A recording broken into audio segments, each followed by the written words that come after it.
Friendly ম্যাচের দাম আছে আসলে এই ক্লাব ফ্রেন্ডলির অ্যাট লিস্ট ফুটবল তো মানে বার্সেলোনা ম্যান সিটি যখন খেলছে তখন একটু হলেও তো আপনার নজরে পড়বে। আজকে রাতে একটা ম্যাচ আছে ম্যান সিটি এবং রাতে না দুঃখিত সকালে বাংলাদেশ সময় ভোর 5টা, সেটাকে সকালও আসলে বলা যাচ্ছে না, যেখানে ম্যান সিটি এবং বার্সেলোনা এই দুই দল মুখোমুখি হচ্ছে। ম্যান সিটির কি অবস্থা? ম্যান সিটি দুটো ফ্রেন্ডলি ম্যাচ খেলেছে, এসি মিলান এবং সেল্টিকের কাছে তারা হেরেছে, তাতে কারো কিছু যায় আসে কি? আমার মনে হয় না খুব একটা কিছু যায় আসে, আবার অনেক কিছু যায়ও আসে, কারণ পেপ গার্দিওলার মেজাজ মর্জি মনে হচ্ছে না খুব একটা ভালো। তিনি প্লেয়ারদেরকে নিয়ে খুব একটা খুশি বলেও মনে হচ্ছে না। হাল্যান্ডের ফিটনেস নিয়ে একটা সমস্যা আছে, ট্রান্সফার উইন্ডোতেও খুব যে একটা আওয়াজ পাওয়া যাচ্ছে না। তবে আমরা দেখলাম যে সাভিনিওকে অবশ্য লাস্ট মৌসুমেই বলা হচ্ছিল যে তিনি জিরোনা থেকে, মানে বেসিক্যালি তিনি তো ম্যান সিটিরই ফুটবলার, সিটি গ্রুপের ফুটবলার, জিরোনাতে থোয়াতে ছিলেন, থোয়া থেকে তিনি জিরোনাতে খেলছিলেন, জিরোনা থেকে এখন তিনি ঘুরে ওটার উচ্চারণ কি থোয়া হবে তাই না? এখন এমনই ফুরফুরে মনে থাকবে সবাই বসুন্ধরা টয়লেট্রিজ, ফুরফুরে মন সারাক্ষণ। ট্রয়েস থেকে থোয়া, হ্যাঁ আগের দিন ট্রোয়াও লিখে এসেছে সামথিং, যাই হোক, তো সেখান থেকে জিরোনা থেকে তিনি আসলেন ম্যানচেস্টার সিটিতে। সাভিনিওর ট্যালেন্ট নিয়ে কোনো সন্দেহ নেই, তিনি স্পেশালি ওই রাইট সাইডে যথেষ্ট একটা স্ট্রেংথ বাড়াবেন ম্যান সিটির জন্য। তবে ম্যান সিটির ওই যেটা বললাম যে একটু কেমন জানি শেকি লাগছে। ম্যান সিটির এই দুটো ম্যাচ শেকি লাগতেই পারে, ফ্রেন্ডলি ম্যাচ, যদিও গার্দিওলার দল যখন প্রিমিয়ার লিগে যায় বা সিজন যখন স্টার্ট হয় সময়ের সঙ্গে তারা ধার বাড়ায়, আমরা যে ম্যান সিটিকে চিনি। তবে ইউলিয়ান আলভারেজ থাকবেন কি থাকবেন না এই গুঞ্জনটা ম্যান সিটিতে আছে।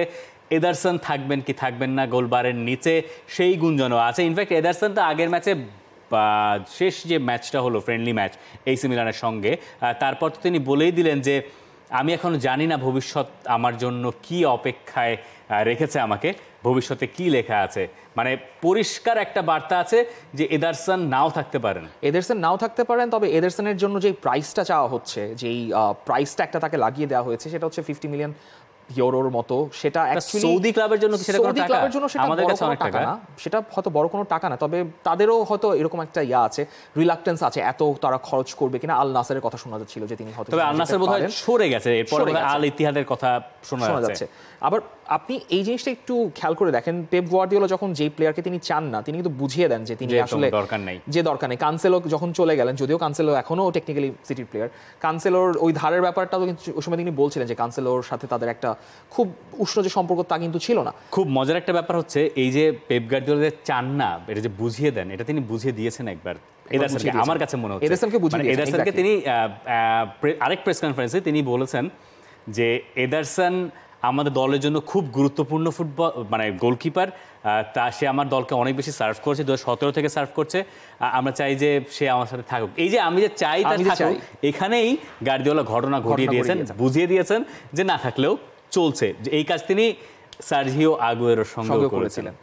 এই ভাইবটা আপনি টের পাবেন। আর যদি আলভারেজ হয়তো থেকে যাবেন, কিন্তু আলভারেজের কি থাকা উচিত হবে?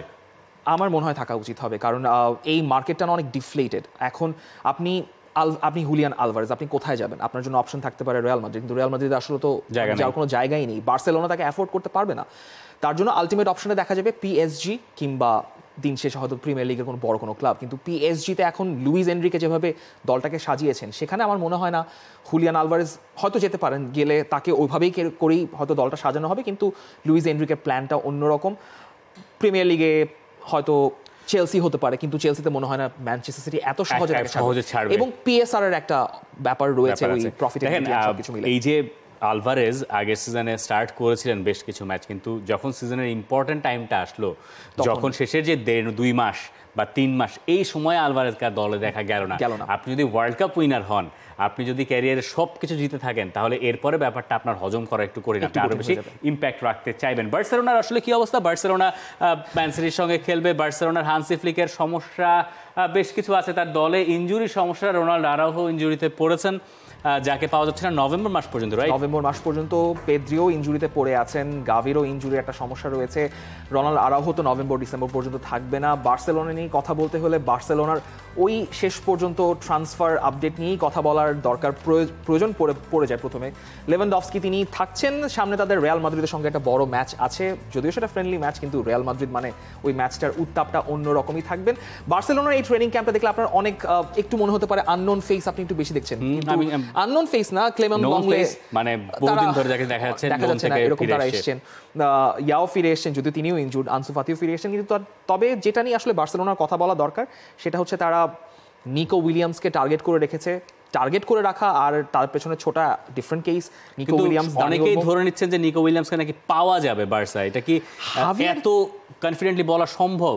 বার্সেলোনার দুইটা বিষয় আছে, একটা হচ্ছে তাদের ওই যে লিভার প্র্যাকটিস করতে করতে তাদের এখনো কিন্তু প্রায় 100 মিলিয়ন ইউরোর মতো একটা গ্যাপ রয়েছে গত বছরের বেতন আদি দেওয়ার ক্ষেত্রে। সেই গ্যাপটা তাদের ফিল আপ করতে হবে, না হলে নতুন মৌসুমে তার আগের মৌসুমে যাদের যেই প্লেয়ারকে খেলেছে অন্তত 4-5 জনকে তারা রেজিস্টারই করতে পারবে না লা লিগাতে। তবে হাভিয়ের তেবাস বলছেন যে বার্সেলোনা এখন ওই যে 1:1 মানে লা লিগা প্রেসিডেন্ট যেটা পাবেন সেটাই খরচ করতে পারবে, এরকম একটা সিচুয়েশনে গেলেই শেষ পর্যন্ত হয়তো নিকো এই উইলিয়ামসকে সাইন সিচুয়েশনটা করাতে আসলো কি করে? এটা তো আসার কথা ছিল না বার্সেলোনার এত তাড়াতাড়ি। এখানে কি আসলে এমবাপেকে নিয়ে রিয়াল মাদ্রিদ অনেক বেশি শক্তিশালী হয়ে গেছে বলে একটা রাজনৈতিক কুটচাল ছেলে বার্সাকে আর একটু শক্তিশালী করার প্ল্যান কিনা? মানে এই ধরনের ষড়যন্ত্র তত্ত্ব তো বাজারে চালু আছে, এরকম চালু আছে, কিন্তু আরেকটু যখন রিয়াল মাদ্রিদের দিক থেকে বার্সেলোনার দিকে যখন তারা একটু অ্যাক্টিভিটিটা করবে তখন হয়তো আরেকটু বোঝা যাবে।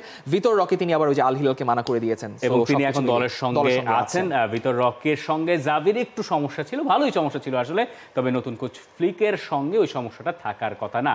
দেখা যাক বার্সেলোনার গতি প্রকৃতি কোন দিকে যায়।